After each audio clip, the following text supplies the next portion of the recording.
Revolution, kind of like that there too. I got to work on it.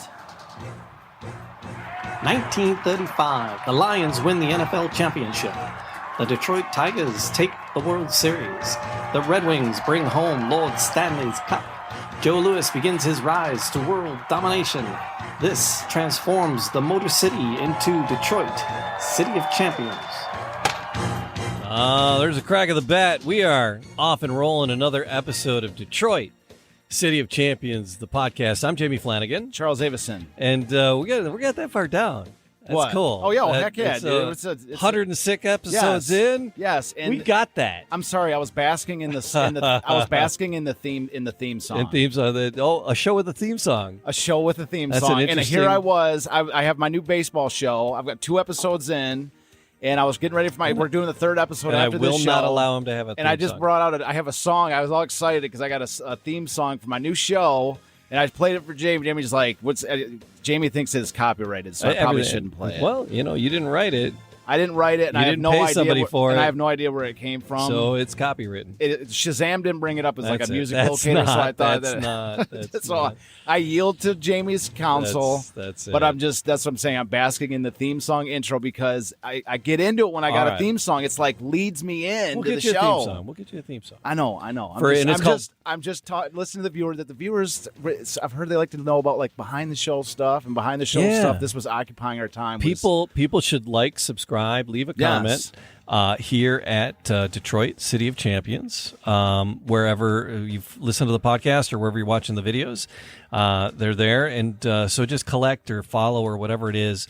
That helps a lot. We appreciate you doing that. And then Baseball Revolution on YouTube. Baseball Revolution on YouTube. It's a YouTube channel, Baseball Revolution. And you can find it there. And again, streaming live, Podcast Your Voice on Facebook. It streams onto Podcast Your Voice on Facebook and on Baseball Revolution. There's a Baseball Revolution page on the FaceSpace as well. I was worried about you though, Chuck. Today, there was I did another podcast.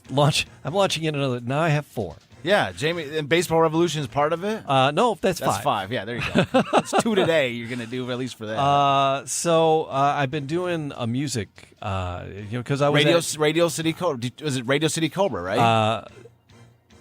Radio Cobra Detroit. Radio Cobra Detroit. I'm sorry. I'm sorry, Jay. Yeah. No, Radio Cobra Detroit. As you said that, I'm like, like, okay, you forgot too, kind of. I did. Okay, I'm like, wait, no, what? I don't mean to distract. I'm like, what is it? Is that it? Yeah, no. So I had been on 96.3 WDVD here in Detroit for like the last 17 years, doing weekends, pop music, lots of Kelly Clarkson and Maroon 5. Shoot me now, shoot me now, shoot me now. Now you get to play whatever you want. Cool stuff. So I partnered up with the guys who launched 89X. If anybody in the Metro Detroit area knows about 89X, or if you're anywhere else in the United States and you have a station that was the Edge, anytime after like 92, anytime like 91, 92, and after the Edge, there was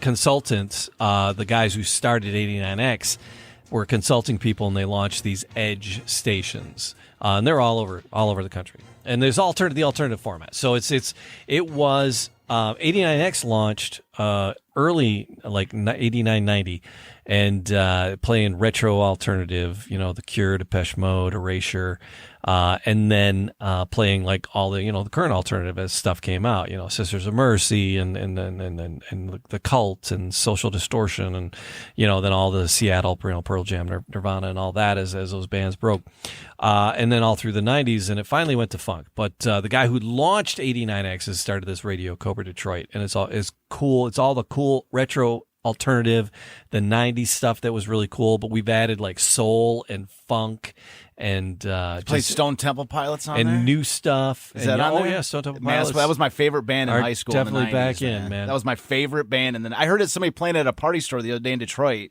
And I was like, man, the kid playing it, the kid playing it was like in his late 20s maybe. And I was like, man, that was my favorite band. He's like, yeah, it's like some classic. I'm like, so, but one of the things we're going to do on Radio Copa Detroit is a homeboy show for unsigned, underappreciated independent bands from Detroit and other places. And one of our first guests was this cat named Jimmy Doom, who was in the movie Kill the Irishman. He was in a movie with David Carradine. He's an actor, and he was in this 90s, late 80s, early 90s Detroit band, Almighty Lumberjacks of Death. Dang. Jimmy Doom. It sounds intimidating. And Jimmy Doom, he's a writer. He's a prolific writer. He's an author. And I was in this. Yeah, we're gonna see if he wants to carry his book in our store. No, but this ties into you. So this is his latest book. It's like That Fountain Ain't Gonna Grant Your Wish, and they're short stories. They're short fiction stories. He had written another one called Human, Beings, 365, and they're 100-word stories. So he has 365 100-word stories. That's interesting. It's cool. They're pretty cool. So anyway, so Jimmy and I were talking, and on this, and it's for the Homeboy Show because we talked about his music and we played some Almighty Lumberjacks of Death, and then we talked about his writing and his movies and stuff. But he's getting his butt kicked. People they're bootlegging his book. What? And I'm like, I was worried about you in the City of Champions. This book is a little too intricate because books like this that are just text, right? This is like just short stories. It's just fiction. This is text. They're booting them, and it's like from Kindle. They'll like take the Kindle shots, and they're selling them. He's like, it says like hurting, and he's on Substack. And he does a lot of publishing on Substack, and a lot of the authors on Substack, and they talk. But even Stephen King is like, oh my God, yeah, this book got bootlegged, and this book got bootlegged. But Stephen King has a whole, corporate machine of kingdom behind him to go after these people. But independent guys like Jimmy Doom and these other independent little authors, they're getting their butts kicked. Now I don't think people, because I don't know if there's not a Kindle version of Detroit City of Champions.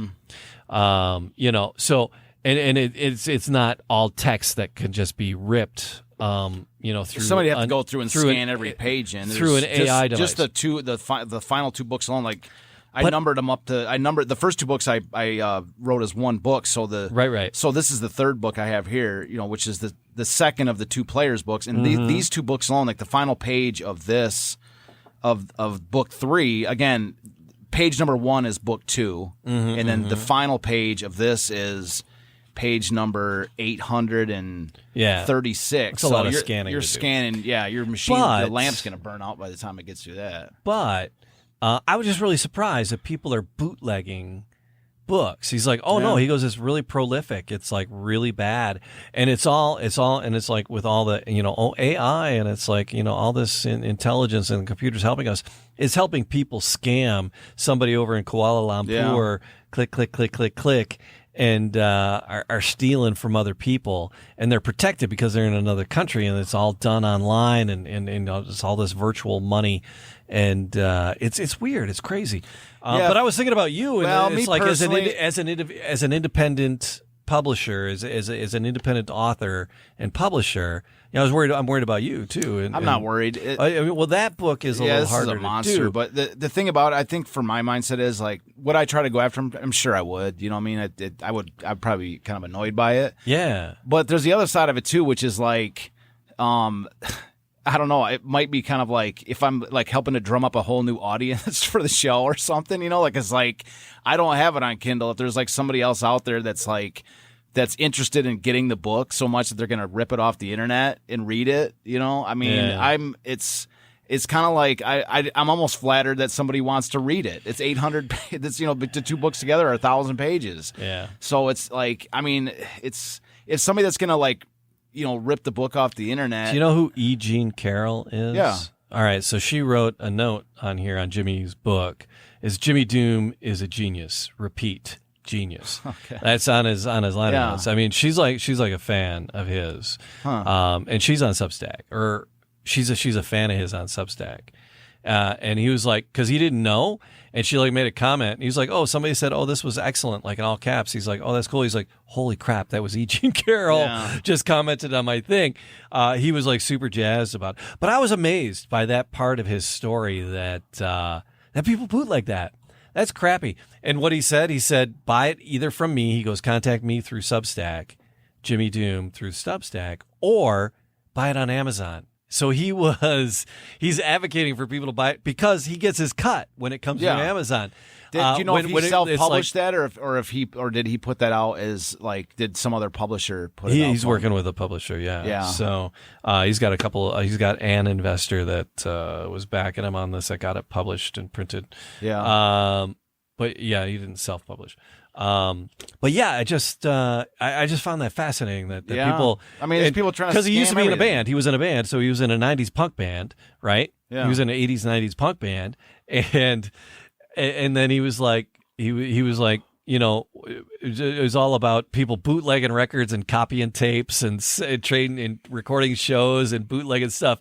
And now he's doing books, and with all the new AI and the internet, and now books are being bootlegged. It's like you move from one bootlegged industry to another where you're not getting paid for your hard blood, sweat, and tears. Yeah. I just thought it was interesting. And then because the Detroit City of Champions story is that's your blood, sweat, and tears. Well, the other thing about these books too is that like I think that what people, these are the most. I mean, I can stake a claim that these are the most visual sports books ever made. Mm-hmm. I mean, there's so much. There's the photos in here. Virtually every photo is original. Oh, we're going to see some cool stuff today. Virtually every photo is original. They're photos that came out of microfilm and all this. Mm-hmm. And so I like to think that these are the kind of books that. Obviously there's a ridiculous amount of information in them, but I think these are the kind of books that anybody that would want to read this would want a physical copy. Like, I mean, you'd want the page. I mean, it's the images and the feel of it. It's I don't think if somebody did bootleg it or whatever and sell it online, I don't know. I'm just not worried about it. You're out like, there. These are my sales. I make $100 $100 per every trilogy I sell. That's my main seller. Yeah. So. Well, I mean, but you're getting a huge set of trilogy of books, and so it's kind of like these are the kind of books you kind of want to own. I mean, they're physical books, so I mean, I'm just not worried about it. Maybe I would if I actually saw it on there getting sold like bootleg, but I'm not. I haven't. But it's a different animal. Like I said, the books that are like just straight up text. They can that's easier to bootleg than what you have. This is that presentation. Yeah, you could almost like put that in like a PDF, almost like that's what they do. They rip it into a PDF and they're selling. Did he already have a pre-existing online? Like, did he already have it? It was already. You said it was on Kindle already. No, it was the first book. He had his first book, The Human Beings. 365 stories or whatever it is. 365 but he had that online. A PDF got leaked because that PDF got bootlegged.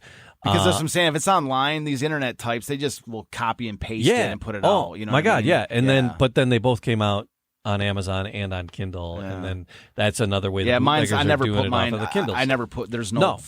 It's hard to. It would be impossible. You'd have to literally scan every page, and it wouldn't translate to a Kindle. This stuff wouldn't translate to a Kindle. Yeah, I don't think so. But anyway, I was just fascinated by that. Yeah, the bootlegging.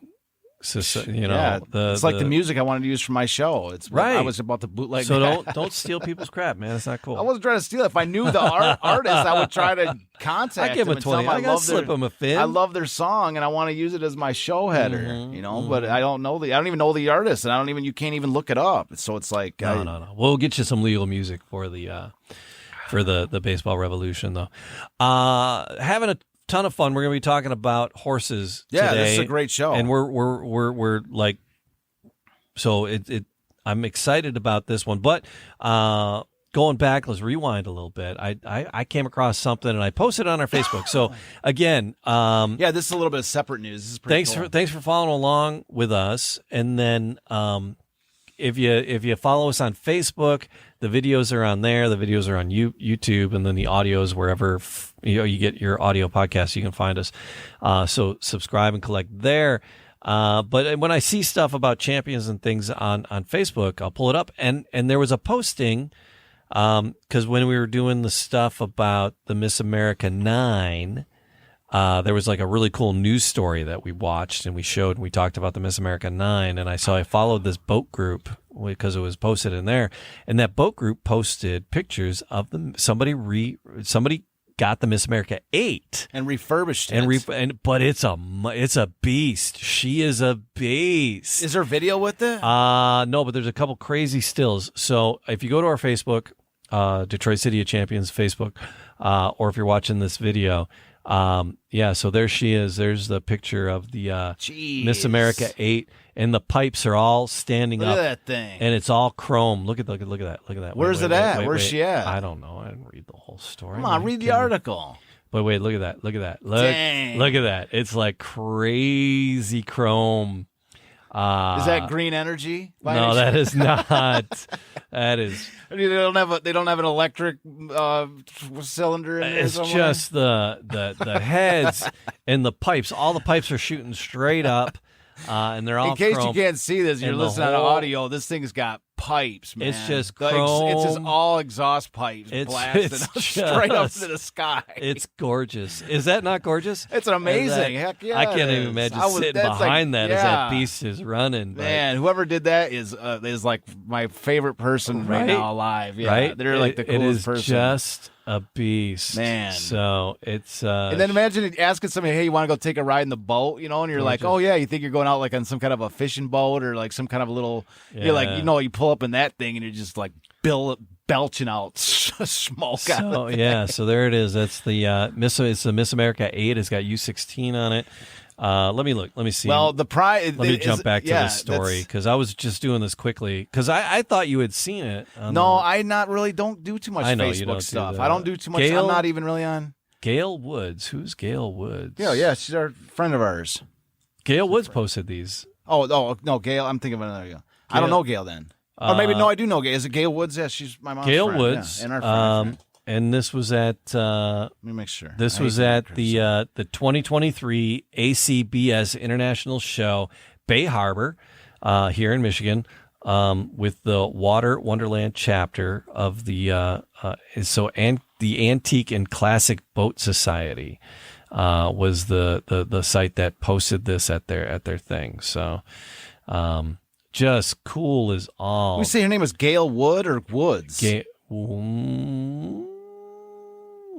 it's Gail Wood, maybe there's a Woods chance. with an S. Okay. Gail Woods with an S.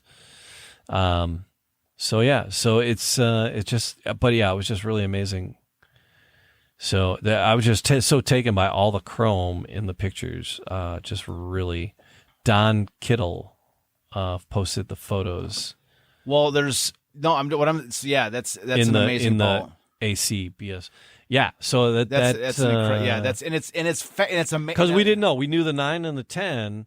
Well, we know where the 10 is. Yeah, and we know where the 9. The 9's up and running now. It's just amazing that the 8's up and running. 8, yeah. We thought because most of the times when these were like they blew up or crashed or they stripped them, and I'm sure because these engines aren't. No, those are different engines. There's no way those are the original. Yeah. But these because the original ones they eventually used them in the 10. So the Miss America 10 has original-ish. They have the Packard motors in them, and it's up at the Packard Museum when it's not out on tour being displayed. The 10, the 9 has Chevy motors in it.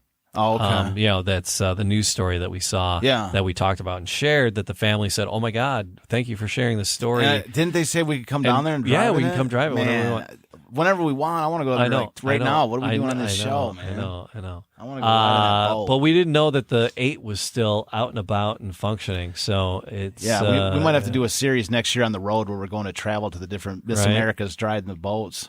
So that was I was just so I posted I was like, oh, and I was surprised you didn't say anything. No, I did. If I would have, you're not a Facebook guy. You're not a big social media guy. You live in the real world. Me, I'm floating around the ether. Well, in the past I have been a little bit, but the problem is that I sort of find myself once I start clicking on there. Yeah, it's like doom scrolling. Well, I start people start messaging me back, and then I message them, and it's like it starts these conversations and it ends up being like I'm holding like 3 or 4 conversations at the same time, and I feel bad if I don't message somebody back, you know. And it's like I don't know. I'm so busy all day. I'm nonstop all day, and I've got my hands in so many different projects constantly. It's just it's just nonstop, you know. And so that's one of the things I just don't. So do you missed it on the socials, and that's why I brought it up, because you didn't say anything about it. I mean, I'm gorgeous, on Twitter, though. But I don't really do. It's an amazing boat. That's worth a trip 100%. To either check this video out. If you're listening to the audio version, you can check the video out, and we showed it, or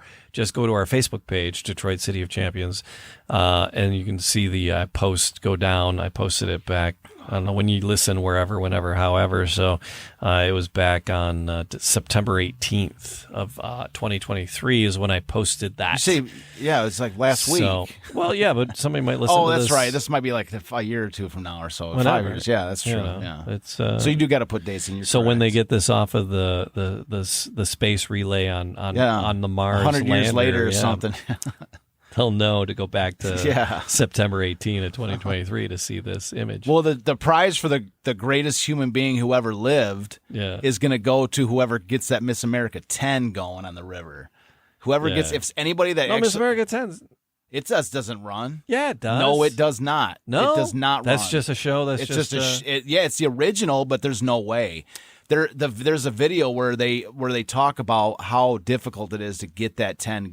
Oh, is it really? It took Garwood's entire crew. And this is back when you had the creme de la creme who built that thing. That doesn't. They had to go through so much just to get it to run one time. The boat we were sitting in front of. Just to get it to run one race. That doesn't run right now. Heck no. That thing, that thing is a monster. That 8 is amazing. It's a great boat. But the 10. That thing's like 3 times the size of that. It's a monstrous boat. You had in order to, especially it'd be one thing to get it. I don't know about that. I mean, we're gonna have to call our Packard. It'd be people. one thing to get it to just to get the engines going. That's one thing. But to but to get it to plane, those are almost 100-year-old engines. Yes, but here's the thing: it's one thing if you just got the boat running on the river. Okay, that you could probably do. But to get that boat back up on its plane, to get it back up onto its plane, to speed, you wouldn't want to do that. Yeah, but I'm just saying to get it back up on its plane, in its original thing, that's virtually impossible. That's what I'm talking about. It's a piece if somebody ever got the Miss America 10 to plane again, get it back up on the river and plane, get up to speed on that thing. I want to put a mustache on the Mona Lisa. You don't want to do that. No. Why wouldn't you want to get it to? That's not a totally different thing. The mustache on the Mona Lisa to be to destroy it. But you would destroy this boat if you tried to make it run. No, but if you did get it to plane and get it back up on the river for one pass down the river up on its plane, you'd be the greatest person whoever ever lived. Then it would fall to ash at the end of it. It's made of mahogany. It's not going to fall apart. It would totally, and then you just drew a mustache on the Mona Lisa. No, well, if you blew it up, you'd be the worst human being, right? Yeah, I get it. So you don't want to take that chance. I know, but man, to see the Miss America 10 you're saying go down there's the river. a chance. No, there's to get the Miss America 10. You jump in the 8. You jump in the 8 with a shiny chrome. I'm not taking anything away from the 8. I'm saying. And they are at the top of the list for coolest people who ever lived. There's no doubt about that. I'm not taking anything away from that. But what I'm saying is that is just crazy. I'm throwing it out there about the 10. That the 10, if that thing ever got up on its plane again, whoever did that is like this superhumans. Yeah. They're like the greatest people of all time. So that was really my point. I wanted to get that. I wanted the 10 to plane again. All right. It's a dream of mine. The 8 and the 9 are going different engines, but. Well, I'm not. Again, it's not a zero-sum game. I'm not saying because the 10's not going trust me. That's a dream boat. At Miss America 8, that's amazing. That's the greatest thing. That is it's just on my bucket list here. Well, maybe we should take the show onto a tour next year and go do some Miss America 8 and 9 driving. Because we had so much fun down in Portsmouth. Oh yeah, with the Portsmouth Spartans, who became the wonderful, wonderful Lions. Yeah. The Lions and they're all blowing me up about the Lions, for this year. They're all Lions fans, man. Yeah. All right. So, but today, this is the longest opening ever. Well, we just go with it, man. We're not adhere to some schedule. I mean, it's not like this. We don't have like an hour solid. We could stop now, and this would be the episode. No, we can keep going. I think we should keep going. It hasn't been an hour. All right. Has it been? Feels like it. Half hour. We started at 9:15, I think. keep going. I'm Quit screwing just around. messing with you. All right.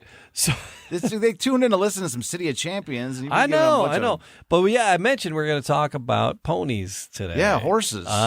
In the first Santa Anita Classic handicap. Santa Anita, yeah. Santa Anita. Yeah. Well, the concept Handicap. The concept that It's the effing Catalina wine mixer, man. That's what this is. We're talking about it. The Santa. So here's the thing. So the Santa Anita Handicap to give a little context about this, many people have seen the movie Seabiscuit. In the movie Seabiscuit, yeah, that's a great horse impression. Did you get that from Mr. Ed? Did you? Try, yeah. Okay. Try.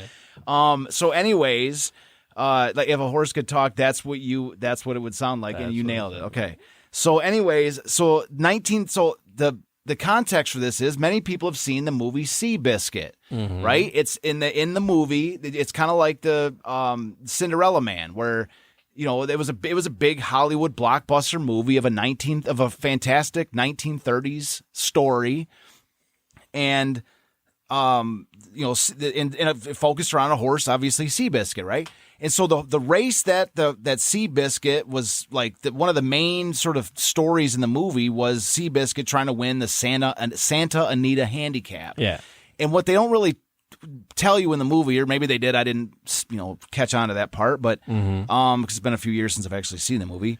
But they talk about the Santa Anita Handicap. It's like the big deal in the movie, right? Seabiscuit did all these things, but the Santa Anita Handicap was like the coup de grace for this horse.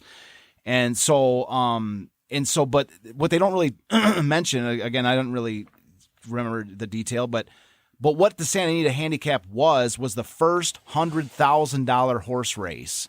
$100,000 in the middle of the Great Depression. This is an insane sum of money for a victory in a horse race.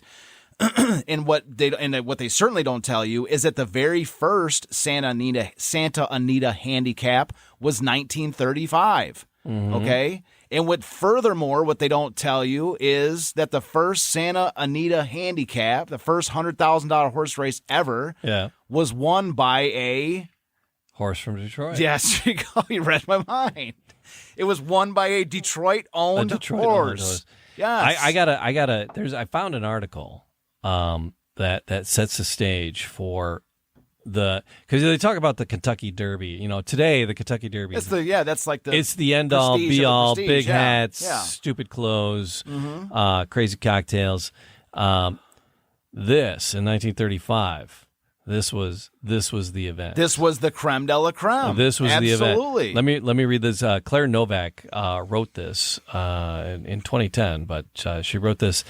Steeplechaser was upsetter in 1935.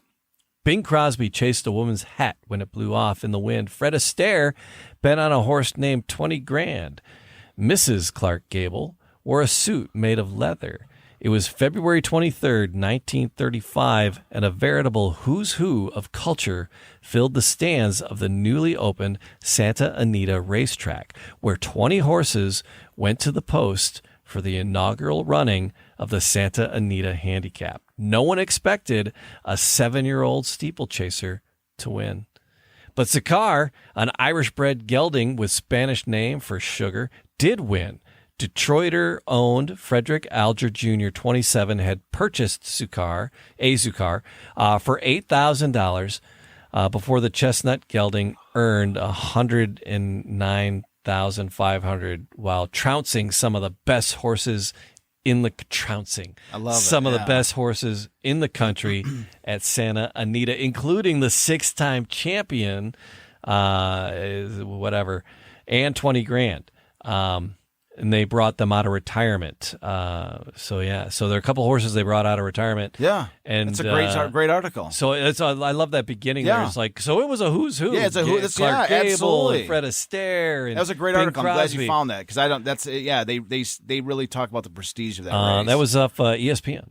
Yeah, that's a great. Claire that's a Novak great. on Yeah, I ESPN. love the intro because it sets the stage.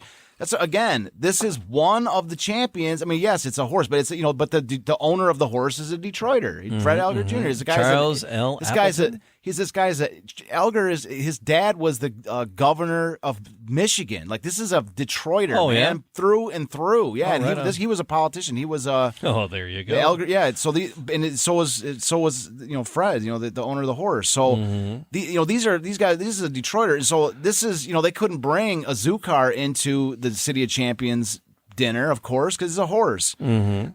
But again, like here, this is this in another what's you have the context of Seabiscuit where they made a movie about this horse, and it's like it did a ton of things. There's no doubt Seabiscuit was a major story in the 1930s. But here you have the first Santa Anita Handicap won by Azucar. Like that's a story in itself. It's not like the second one, and it's kind of a ho-hum event. No, this is the first $100,000 horse race.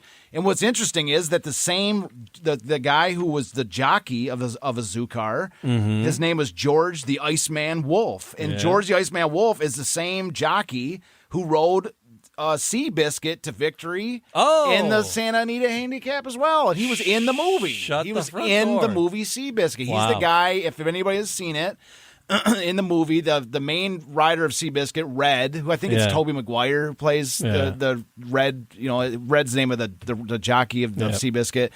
And something happens to him, like he hurts his back or something. And then he so that the guy who fills in for him to win the Santa Anita is Wolf. It's this other jockey. That's great. And so George Wolf. So we have a screenshot of George Wolf, and he's posing next to Seabiscuit. I will somewhere. Yeah, and so so that's the same jockey from the movie Seabiscuit that is riding Azucar to the first Santa Anita Handicap victory. First ever. Do I have it? You should have it. It's a two images on the screen. Well, if not, it's not a big loss. I got it. No, it's right there. It's the one right after the Magic Eye shot. That one right there. Yeah. No, so that's just Azucar on his own. Oh, okay. Well, that's fine. You can put him up there. I'll get it. That's the horse right there, Azucar. I'll get it. Yeah. And so, anyways, so it's the same jockey from the movie. So that's another sort of, parallel with the movie. So again, just to kind of put this in another little bit of, to add to the previously established context here, is that Seabiscuit, they made $100 million Hollywood movie off of. And granted, the story was a little, it talks about it going against Man of War and some of these other elements of it. But if you dug a little bit into Azucar, I'm sure you'd find some drama with that story too. This is, you say it's 7 years old, and we're going to read a quote here, an article that talks about this horse's victory, and this, and so what I'm saying though is that Seabiscuit movie, to a certain extent, fits in a little box in the City of Champions story, just like the Cinderella Man story with James Braddock. Yeah. Like the James Braddock story didn't even register on the to put that into context is that Joe Louis in 1935 won the Associated Press Award for the most outstanding athlete of 1935 with 182 votes. And James Braddock, the subject of the movie Cinderella Man, which that entire movie takes place in 1935, and James Braddock only got 3 votes for the award that Joe Louis won with 182 votes. So what I'm saying is that story... It's amazing. So that story, again, fits in a little box just within the Joe Louis story. Yeah. And that's a $100 million movie. That Seabiscuit is this $100 million movie. Granted, it's got some, he went against Man of War, and there's some bigger events that went into it too, so I wouldn't say it fits in the box of Azucar necessarily. Right. But Azucar fits in the box of that. If it's a $100 million movie, there's a $50. This is at least a $25-50 million. Yeah. And so what I'm saying is that Azucar is one part of all these people in 100 episodes. Nickelodeon can make some money off of this. Yeah, well, or that story fits in in the larger context of the City of Champions story where we're on episode 106 talking about all this. Yeah. And Azucar, again, is a footnote in this story. Yeah. So that's what I'm saying. So if this is like a $10 million movie by itself, what is it combined with all the other stuff we're sitting here talking about? I got that picture of George up finally. Yeah. Oh, you found it. Good. So these are great shots. I thought George these are cool. and Seabiscuit and George and Azucar. He's a Hall of Fame jockey. Yeah, and he's on Seabiscuit in both of these shots here. This is him on Seabiscuit. But anyways, yeah, I just wanted to put that up there because just to show, that this, there's a couple shots of them with just to see what we're talking about. There's a couple more shots. I'm going to read this article just because it basically where your article left off is where this sort of picks up. All right, yeah. And so, so this is an article that came out, so shortly after let's say I have it dated here. So I have it dated. What is it here? So, when did you say that? You had the date on there, right? Where they said the date? February 28th. I thought I just read. Yeah. So my, I'll be the first to admit, I think I have a typo on my article because I say, I have this Bob Murphy article it says February 24th, 1935. Hang on. So, go back to I may have missed the date. It was February 23rd, 1935. That's when the race was? Who's who. Okay, so it's right. Okay, good. I thought you said the 28th, and I'm like, did I miss date or did she February something? 23rd. Okay. I could have misspoke. Okay, well, so anyway, because that's what this article says right here. It says February 23. This is February 24th, so this is the day after. Right. So, so the Detroit Times article written by Bob Murphy, and so here's this quote. So Azucar is basically coming back to Detroit. That's a pretty pony. So here's the article here. Detroit racing fans will have an opportunity to see Azucar in action during the coming racing season here this summer, the Times has learned. Fred M. Elger Jr. of Detroit plans to bring the horse here sometime within the next 2 months. Okay, I'm wrong. I thought that he'd already brought it back, but so this is announcing that it's coming back. Mm-hmm. Fred Elger Jr. of Detroit plans to bring the horse here sometime within the next 2 months. Azucar, a reformed steeplechaser, was purchased from Joseph E. Widener by Elger. Elger visioned the possibilities of the horse as a racer the first time he saw him. His faith and judgment have been justified. Azucar has paid for himself many times over. To win the great race, Azucar had to, meaning the 1935 Santa Anita Handicap, Azucar had to outrun such stars as Equipoise, 20 Grand, Mate, Ladiesman, Head Play, and Time Supply. It was a truly great victory. Azucar set a track record at Santa Anita on New Year's Day for the 1 1/4 miles. Previously, he had won important races at Saratoga and a $7,000 event in Maryland. The announcement that Azucar will appear at the local track this summer is sure to cause excitement. Extremely popular on the coast, this surprising 7-year-old would have all the more reason to justify backing in this section. Mr. Elger, the owner, was on hand yesterday to witness the thrilling finish that saw his horse win the most publicized race in years. Considering the class of the field, Azucar's claim to at least temporary greatness on the track is indisputable. Young Elger has been a lover of horses all his life. His father, the late Fred M. Elger Sr., was also fond of the ponies. Fred Jr. learned to ride at an early age after his father had given him a riding pony. He became an expert rider while yet in his early teens. Later, he rode a steeplechase. Following his hunch, he purchased the handsome animal. His judgment was vindicated Saturday at Santa Anita in the most highly publicized race ever held in this country. The Detroit sportsman also owns a string of polo ponies and ranks with the best players in the local area. The header for this next section is Azucar draws many to track. Mm-hmm. 8,000 persons attracted by the first public appearance in Detroit of Azucar, winner of the. So this must be advancing the. You know what it is? I think the editor. This is what she did. That was the break in that article right there. The Mm-hmm. editor of this. I haven't read this article since. That's why, because I have another citation here. And this fast forward 3 months, and this is the horse actually arriving. Not the editor, but the the graphic designer for the book. I didn't catch this when she put it out. Basically, what it is, if you are reading my book here, what happens is that the intro article, which is dated, it's dated at the top, and then it fades into the next article. There's no break. There should be the date, but the date's at the very end. So it's like, if you're looking at this section of my book, there's a date at the top and a date at the very end, but there's no break in the middle. So it's a seamless article. So anybody that sees the book, that's what ended up happening. It took me a second to understand because he just said yesterday he won this race, and then he's like in 2 months he's coming back, and then he's like 8,000 persons attracted by the first public appearance in Detroit of Azucar. Winner of the $100,000 Santa Anita Handicap filled the grandstand and lined up 3 deep along the rail at the Detroit racetrack early Sunday morning.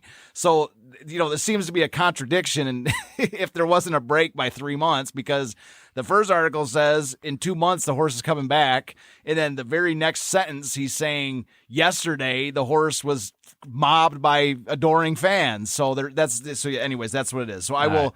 So picking up the next article, because I do want to read it. This one actually comes from a rare article from the Detroit News, May 20th, 1935. So this is a few months later. This article was this blurb of this article was George Crable, and it's Krehbiel, Crable. That's how I pronounce it. So May 20th, 1935. So fast forward 3 months. So there again, the header of this article, which is a sentence break basically from the previous. Azucar draws many to track. So picking right up, 8,000 persons attracted by the first public appearance in Detroit of Azucar, winner of the $100,000 Santa Anita Handicap, filled the grandstand and lined up 3 deep along the rail at the Detroit racetrack early Sunday morning. It was open house at the track, which begins its spring meeting of 39 days Thursday. The crowd was far beyond all expectations of the track officials, who thought a few hundred persons might turn out to see the racehorses in their workouts. But the crowd, which started to arrive shortly before 7 o'clock and continued to file into the stands until 10 o'clock, filled more than half of the seats and gave the track the appearance of opening day. Charles E. Baer, general manager of the Detroit Racing Association, was delighted with the size of the crowd and the interest shown. It proves that Detroiters are a great deal more interested in racing than they were at this time last year, he said, and are anxious to see the horses run again. I feel that we will have a banner season. When Azucar cantered slowly into the track shortly before 10 o'clock, the crowd rose to its feet in eagerness to get a peek at the horse which conquered Equipoise, 20 Grand, Ladysmen, and others in the Santa Anita. And when he slowly passed the stand in his warm-up preliminary to a workout, a wave of applause swept through the well-filled stands. Les Wilson, Azucar's young trainer, also was given applause as he accompanied Azucar on a lead pony. So this is another conquering hero. There's thousands of fans here looking at this. And he even said, which is another premise of what I've been saying with this. It's another supporting evidence of what I've been saying with this. He says it with his own words. It proves that Detroiters are a great deal more interested in racing than they were at this time last year. Sport this season in every single element. Baseball, football, hockey, tennis, golf, horse racing, and every other sport in between has accelerated the interest of sporting enthusiasm in Detroit from where it was prior to this year. It gave birth to the concept of Detroit as one of the great sports towns in the country, when every single event that you have going on is well attended, crowds are showing up, it doesn't matter what you're putting on, you've got champions everywhere you look. It's adding to the overall to the new identity of Detroit as one of the great sports towns in the country. Oh yeah, backed up again with the same supporting evidence. No matter how small the sport is, fans are turning up to see these championships, and the sport. But this was growing. A big race. Yes, right? This 100%. was a big deal. So I have another article here. I want to read the lead for it in a second, but this is in the middle of the article to show how big this race was. And it talks about, this is the Examiner. I don't know the Examiner where. You want to throw up that picture of the race finishing? Because it's kind of this is an epic photo, and you can read your article with this epic picture up on the screen. The big one or the. That's fine. Yeah, that's sweet. Yeah, that's badass. So that's it's a car coming. This is a rotogravure picture of the race. Azucar's in second place, and it looks like he's about to come up on the lead. But it's got the mountain drop back. This is an epic photo. It's one of my favorite photos in the whole book. This was, when I acquired this was an absolute must. I forgot how I got it, but I remember this was like, I had to have this photo for my book. I mean, the mountains are in the background. Look at that picture. That's like the greatest race photo ever taken, man. It's like So while Jamie's reading this, if you can see it, this is an epic photo. If you can't see it, then you can buy the book. Billed as the richest race in history, the handicap boasted a $100,000 purse, a staggering sum in Depression-era America. By comparison, the average cost of a new house in 1935 was slightly over $4,000. So understandably, the Santa Anita Handicap immediately captured the imaginations of countless Americans. Wow. It also drew the most challenging fields in history. But here's the lead. So that was later in the story. So $400,000. I mean, $4,000. The price of a new home. Average house, $4,000. Wow. 100,000 purse. So this is huge. People are like, oh my God, can you imagine? All right. So here's the lead from this article out of the Examiner. On February 23rd, 1935, a resounding bugle call signaled the start of the inaugural Santa Anita Handicap. The atmosphere was surreal.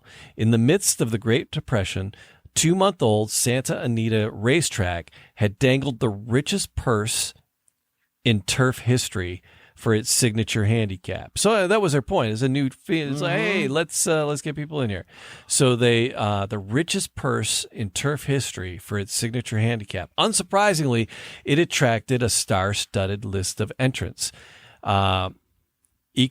Ecopoise, a 6-time champion and future Hall of Famer, was set to make her final start in her career in this event. Additionally, the race would feature head play, the winner of the Preakness Stakes, who was involved in the infamous fighting finish of the 1933 Kentucky Derby. The handicap enticed handlers of 20 grand, the 1931 Horse of the Year, who hadn't raced since 1932, to bring their champion out of retirement. Distracted by the presence of these greats, only a handful of spectators noticed one of the event's most unassuming runners, the 7-year-old ex-steeplechaser named Azucar. Yeah. So it was just a fun little awesome, lead man. there, Yeah. talking about like pulling out the stops, and just this article goes into just this side of the Examiner. We'll link these articles. I mean, I love this. So we haven't. I never really even. I love the horse, and I just kind of threw. I put these articles in, but I love actually focusing on it for a minute because this was a huge deal. Yeah, this is a major deal, man, and this is just one of many. It is. Like, how can there be any doubt? Do you want to see the race? Do you want to see the race? I would love to see the race, but I mean, are we? Do you want to hear the race? I would love to. This could get us spanked on Facebook. I want to see the race. I've so never seen the race. So we're gonna do this. I've never seen the race, and Jamie found the race. All right, so I got the race, and this is a minute 5, this. and this is like an interesting video. There's some interesting. This is stuff. the actual. Jamie's actually got the race. I've never seen the race. I've got the photo of the race. I've got the photo of. We've got the Magic Eye photo of Azucar running in Detroit. Yeah. You show that real quick, yeah. All right, as I pull this up, yeah. There's the Magic Eye. There's a Magic Eye. It's Detroit Times Magic Eye showing Azucar when it came back to Detroit, just galloping around, and they did a Magic Eye shot of it. Like I said, I collect Magic Eyes, so if there was a Magic Eye from this season, it is in the books. And if you love the Magic Eyes, I have basically every single one. I don't think there was any when I went to publish that I did not have. So this was certainly one of them, which is actually Azucar working out, and the way that they hype the photo, they're like, this is what in case it's too small to read, it says, "Come on, Azucar, Magic Eye shows famed horse working out," and then in the subheader for the thing says, "No other paper has a camera like the Magic Eye, developed exclusively by the Detroit Times." So that's and then another third little blurb on the article. It says, or on the photo, it says, "Azucar here to train for Derby, displays form that won $110,000." Yeah. So that's like, they're like, we have a Magic Eye. Our camera is awesome. They hype it. They're like, no other paper has a camera like the Magic Eye, developed exclusively by the Detroit Times. All right, so let's see if we get spanked for this or not. But this is it's like a minute 5. And it's going to be the video. Am I sharing my screen? Oh, I got to get rid of this here.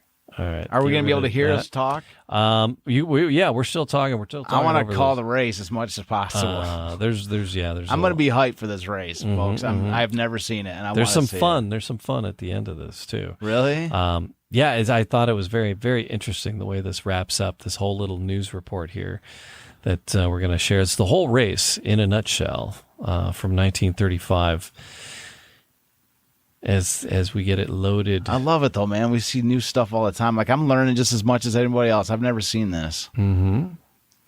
It's getting there. Machines are evil. All right. Yeah, I know. Well, they will get even more evil. That's why it's good to get off the grid a little bit with the whole. Unplugging's not a bad idea. I got too much crap open. Come on. Best rehearsal ever. This is? We're rehearsing for the actual Azucar show right now. This is just a warm-up show. Stick by us, folks, because the real show is after this. This is just a warm-up show. I can keep on talking. We'll be talking after this for that baseball show. Oh, you do? We got more to do, don't we? I'm going to try to keep it short. Try to keep it short. That's the whole thing. Put out some vignettes. All right. I got notes for this one, too. I don't know if I'm going to be doing notes on every show. I don't really need them. I almost feel like they're kind of holding me back a little bit. Yeah. Yeah, but it's going to... I kind of felt like I needed to write something out for this show. Should I stop streaming or should I play this again?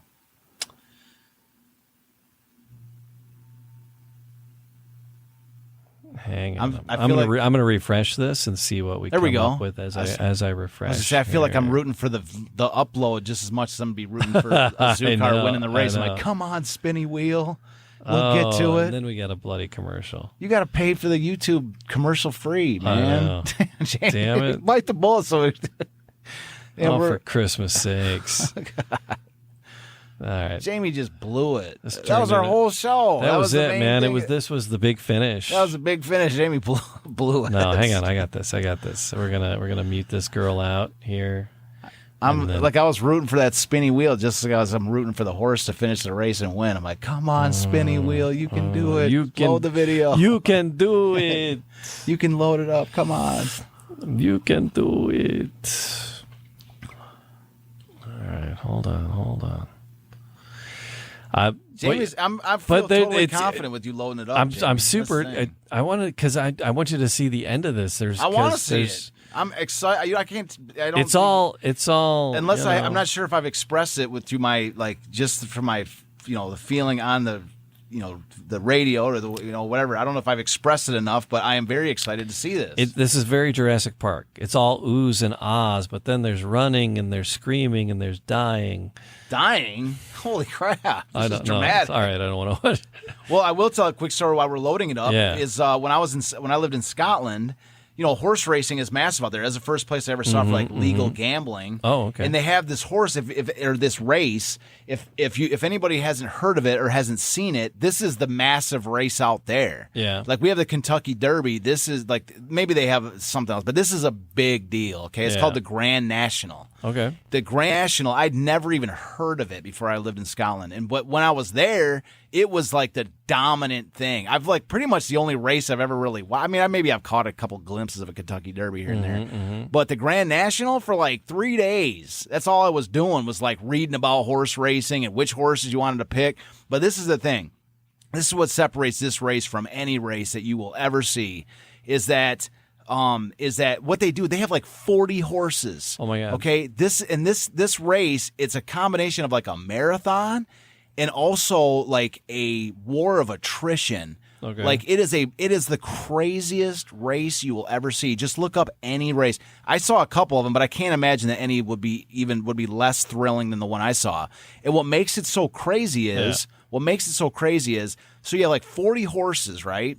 And these are not the creme de la creme horses. Right. That's because this race is so brutal. What they do is they have all these horses. There's 40 of them in a big group behind a rope, right? They just have a rope. And they just drop this rope, and these 40 horses just all pile out of the gate, right? They don't have individual gates and that. It's just a big old pile.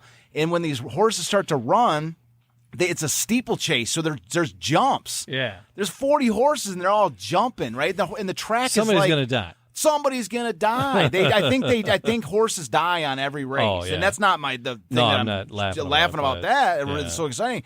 But what I am saying is that it's probably a 2 or 3 mile track. Yeah. They do a couple laps on this massive track, and then there's jumps. There's probably I don't even know 30 jumps, 30.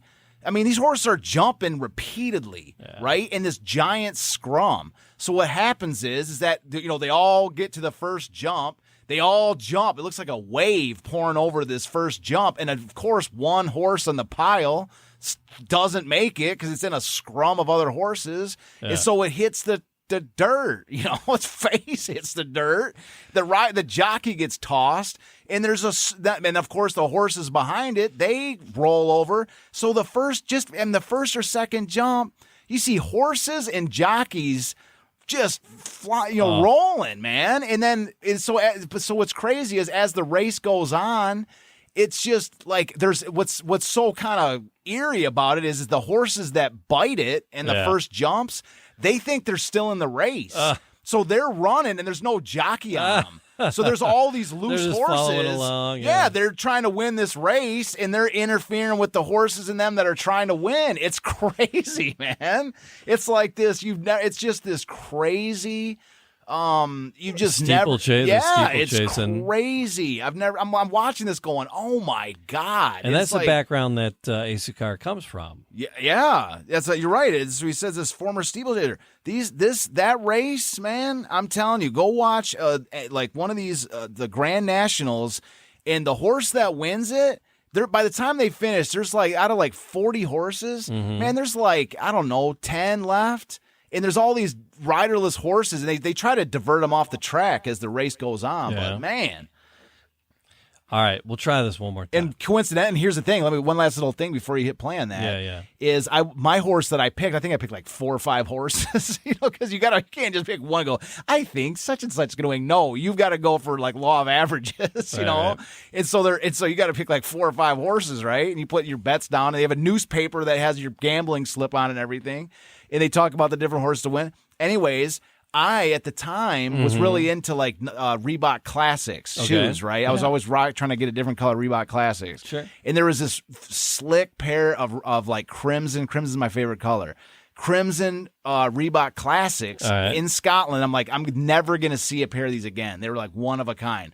And so anyways, my money that I put down that day was literally, if I won, was going to go to buy these shoes, right? So during the race, this is a true factual story. During the race, as my horse is still in that murderous campaign, I'm sitting there, I was saying the actual words, come on, baby, Chucky needs a new pair of shoes. I was actually saying that, and one of my horses finished in the top 3, which gave me enough money to win and buy those Nike or those Reebok Classics. You got them classics. Heck, and I still have them to this day. I noticed them the other day in my closet. I'm like, those are too pretty to even wear, man. I still got them. Like, but I actually said those words. Chucky needs a new pair of shoes. Chucky needs a pair of shoes. I might have this. Running of the Santa Anita Classic. Hey, there you go. At the races, Santa Anita, California.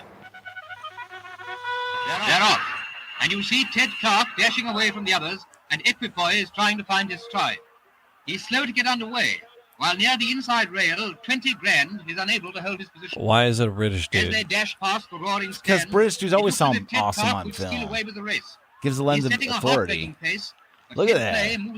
That guy is owl, man. That's number 8. Number 8's Azucar is 8. Azucar's number 8. Come on, Azucar. Come on, baby. Battle for a few strides, but Ted Clark is tired. Azucar makes a game bid and pulls away from Ladies' Man in record time for the Watch. And then this happened.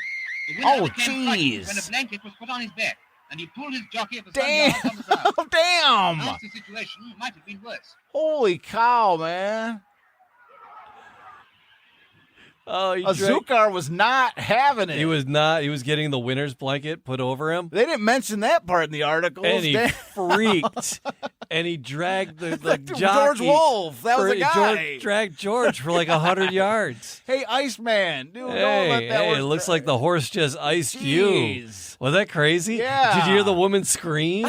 They leave the woman screech in there. I wonder if that was like a sound effect they laid in. That guy was getting dragged. He's lucky to get trampled, man. And the horse was kicking, and Jeez. That was nutty. I was like, that's why I was like, that's not in the articles. They didn't say in the article here, the attachment, oh, by the way, Azucar also didn't like the blanket being kicked everybody and dragged George for 100 yards down the field, nearly killed him. Kicked a couple people, dragged his rider down the way a little bit.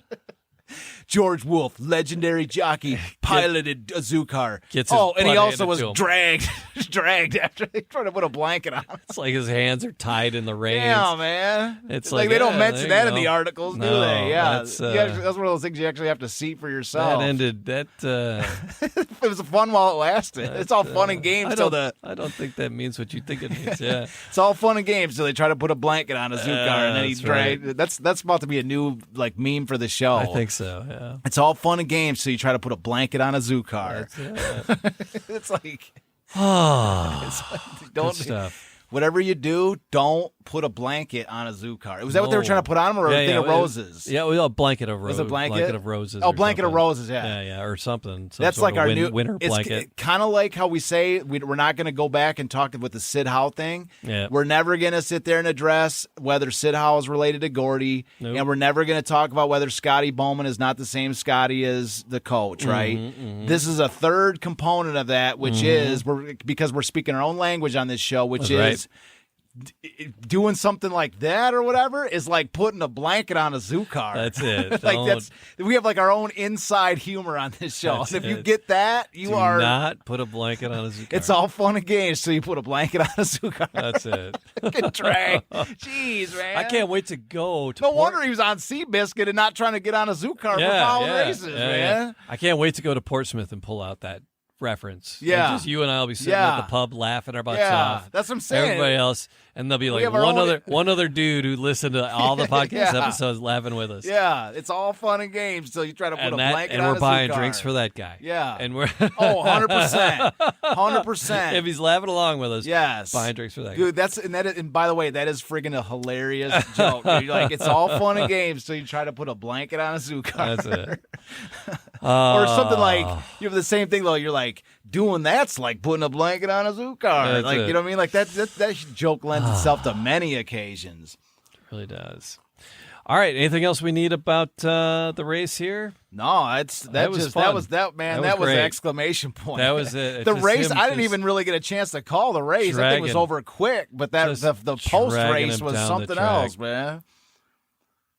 Just and you could see the look on his face too. It's just fantastic. Well, that jockey, yeah, you think that guy? Thought he was about to get mauled to death. The guy He's was getting like- dragged. He got dragged. What did he get dragged? 30, 40 yards, man. At least. Jeez, At all least. women are screaming.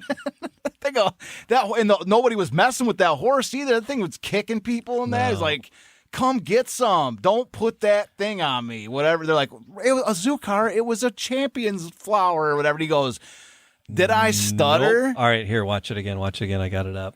Oh my God, this is. And then this happened. The winner became frightened when a blanket was put on his back, and he pulled his jockey for some yards on the ground. A nasty situation might have been worse. Jeez. That's a good It looks like 100 Oh, yards. it's 100 yards. Easy. Look at it. Look at him. They're trying to corral him. Oh, and he's yeah. like, I am not going to get a blanket put on me. I am not going to get a blanket put on me. Oh. And then this happens. And then the woman, you hear the woman that shrieking. piercing shriek. Judas. But it was a blanket. And he said, he's like, and then they try to put a blanket on Azucar. And Yeah. the horse is not having it. Whatever you do, Don't. He's been like, I've been in steeplechase this race. I don't need a blankie. This is a walk in the Yeah. park after the steeplechases. He's like, I thought you all got the memo. I don't like blankets put on me. Okay? I've done, this is not the first time I've done this. All right? Don't put a blanket on. And then George Wolf, he's getting off the horse and he sees that blanket coming. He's like, don't do it. Yeah. And he doesn't We'll even put have a chance to get the words out. We'll put a link in that video for the video in the because in case it gets blanked out or we have to edit it out for copyright. We'll put a link in it. Oh, Link in it. Yeah, That's coming from where was that? I love how we built the race. I was like, George Wolf is the Seabiscuit driver, the rider. And then Seabiscuit won this race, and it was the greatest race attended. And then British like the Paith is Azucar. That man, he does not screw around, man. If they did a movie on Azucar, I wonder if they'd even put that in. Like, you'd have to. you'd have That's to. like great with the women screaming and Oh it's my like, God, man! that's like drama. How do you not? And he looked like a mannequin getting dragged. That guy was completely It's a ragdoll. Total ragdoll. There was no like trying to cut himself loose or trying to get on his feet to slow it down. No, So he was as he's pure going ragdoll. And he's like there. He's like, well, apparently this is the way I get to die. That's what he's thinking to himself. He's like, so this is how I go out. I've already made my peace with This God. is it.